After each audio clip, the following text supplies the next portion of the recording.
6:48 back with your top headlines on our Smart Start for Thursday, starting with breaking developments. A deadly crash on 490 overnight. That was right near the Paul Road overpass in Chilai. Deputies tell us it was a single-car accident and the driver died on the scene. His name has not yet been released. The scene is clear and 490 is back open. Also breaking here in the city, a man rushed to the hospital after a shooting in Rochester. That victim in his 30s. He was shot around 12:30 this morning outside of a business on Monroe Avenue just east of South Goodman. Police say that victim is expected to survive. No arrests have been made. Stay with us for updates on those breaking stories. Now to a follow-up. The cleanup, power restoration, and damage assessments still a top priority as communities across upstate still recover from the tornadoes and storms this week. We'll start here locally in Canandaigua. Roseland Water Park has been closed for a couple of days due to ongoing repairs. Could reopen this morning. Utility crews are making progress on replacing the downed lines and power poles. Kershaw Park lost a lot of trees. That has been cleaned up, though, and the county's emergency manager says it's been a relatively smooth process after back-to-back weeks of rough weather. The residents are cleaning up after the storm, and NYSEG or RG&E is still putting new poles out currently along Eastern Boulevard. Otherwise, throughout the county, we've had very few reports of any other major damage. The director adds they will be using lessons learned during these storms to update the county's emergency plan moving ahead. As for aid coming from the state and federal level, that all depends on the total calculated for the damage throughout the region. A historic factory and warehouse building in Brockport sadly couldn't make it through the storm damage as it's now slated for demolition.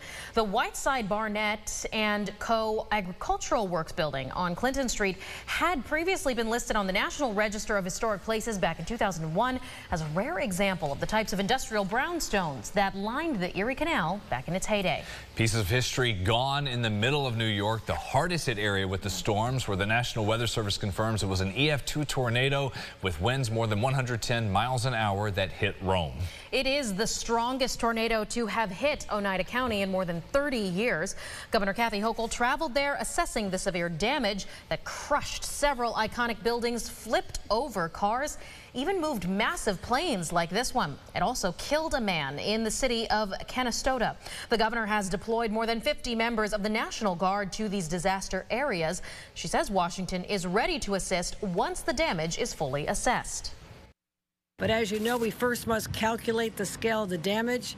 It has to exceed $37 million in public damage, meaning to roads, bridges, infrastructure, public buildings, libraries, schools, offices. Once that is calculated, we can put in our request and ask for a declaration of disaster from the federal government. What are we going to do today? I'm going to go home. Okay. Well, you know me, and you know that can't happen. That conversation there, part of new body cam footage just released showing the moments before a police sergeant in Webster turned off his camera video while responding to a call, and that call involves an off-duty RPD officer there behind the wheel. The Webster police chief says the department was dispatched back one day in April for someone passed out in their car on Orchard Street. Sergeant Michael Wilder, the voice you just heard, responded. We're told he deactivated his body camera, so the full interaction is not known. It's not recorded. Two other investigators did respond to this. They did not have cameras on at the time. The chief also notes no official documentation was filed after the call. Sergeant Wilder was put on administrative leave pending an internal investigation. As for this RPD officer, we're told he was already on leave at the time, don't know why, and he is still on leave. That 7-year-old boy who'd been hit by a U-Haul truck on the 4th of July in Greece has died. Police say an adult was trying to cross the road with a group of children outside of the crosswalk area. Now, despite having a green light, the drivers did stop, but police say the boy ran into the opposite lane where he was then hit. He was rushed to the hospital that day, stayed for weeks in critical condition before passing. Police say they don't expect any criminal charges against the U-Haul driver.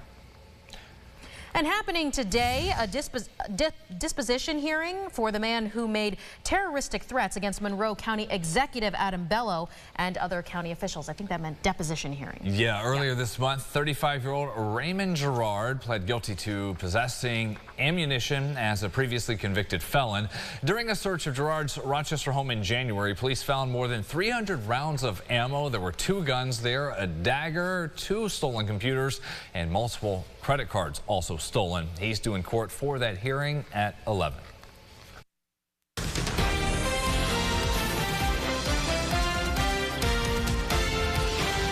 News 8, your local election headquarters, and night 3 of the Republican National Convention officially in the books. It will close out tonight when we hear from the former president. First up, though, I host Ohio Senator J.D. Vance talking about getting the nod for vice president. The 39-year-old telling the crowd at the RNC in Milwaukee he never believed he'd be standing there.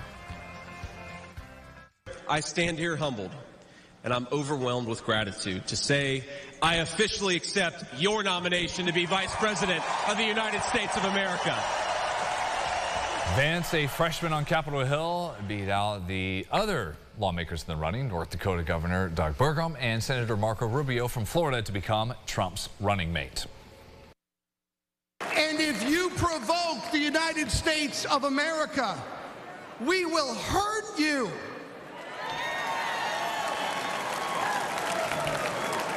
And if you threaten citizens of the United States of America, we will hurt you for generations to come, so help me God.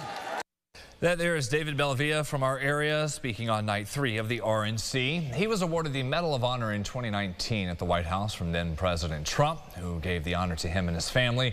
Last night, the focus of the convention was on foreign policy, as you heard Bellavia touting the strength of America's military during his time to give a speech.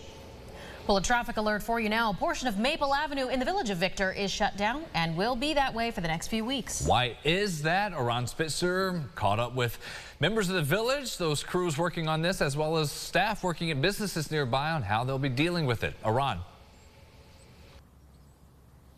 Yeah, guys, so the portion of Maple Avenue that's shut down is right by Main to Adams, which is not a huge chunk, but it is enough that it would require you to rework your commute. Now, this road is from the 40s or 50s, which means that there is brick underneath the concrete. So what they're doing is getting rid of that brick, getting rid of that old concrete, and getting everything prepped to repave the road. Now, Bonnie Mitchell from Busy Bean Cafe right here on Maple says they didn't know there was going to be road work, so naturally they were surprised on Monday when they found out. Mitchell says there have been other issues during the project which caused problems for the business, but Sean Meenan, the deputy director of public works for the village, says the road was uneven and cracked. Didn't hurt business at all on Monday, and then they broke a water main, so that caused a lot of issues on Tuesday morning. We got notified on Monday afternoon that the water was going to be off from 8 to noon. So we decided to close that day because we obviously can't run on no water. It's a necessity. It's not, we can no longer hold off on doing it. The road was failing, so we had to do it.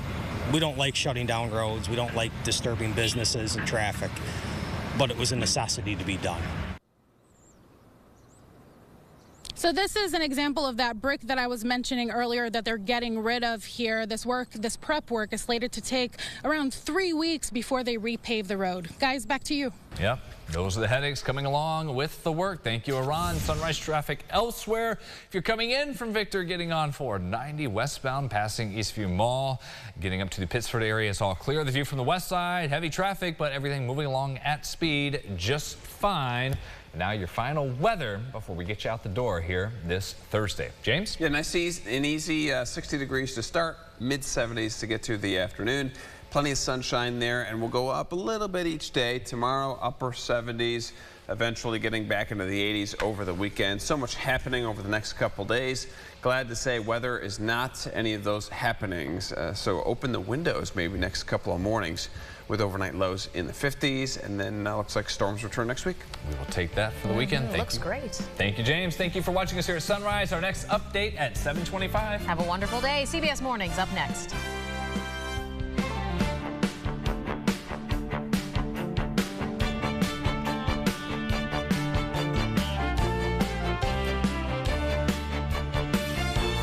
Follow News 8 wherever you are on RochesterFirst.com, Facebook, Twitter, and on our app for news and weather.